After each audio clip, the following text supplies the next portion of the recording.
Mga kabarangay, ipinapaalala po namin na mahigpit na ipinagbabawal ang pagbebenta, pamamahagi at paggamit ng mga ilegal na paputok, lalo na sa mga menor de edad. Kasama din dito ang mga replikang laruan na baril o kutsilyo alinsunod sa umiiral na ordinansa ng ating lungsod.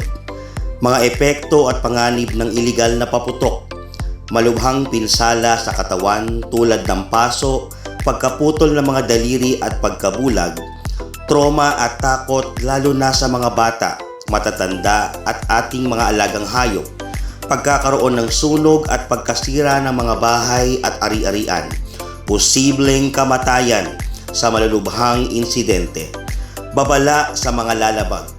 Ang sinumang individual o tindahan na mahuhuling nagbebenta o nagpapagamit ng ilegal na paputok ay ating isusuplong at agad na pupuntahan ng ating mga bantaybayan at mga pulis at maaaring maharap sa kaukulang parusa, kabilang ang pagkumpiska ng paputok at pagsasampa ng kaso.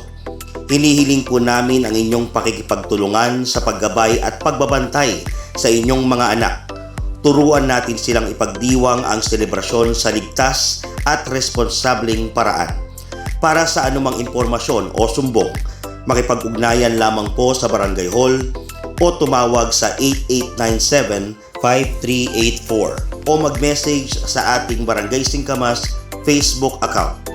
Ang kaligtasan ng lahat ng mamamayan ay ating prioridad at responsibilidad ng bawat isa. Sumunod sa batas, maging disiplinado, igalang ang ating kapwa. Manigong bagong taon po sa ating lahat.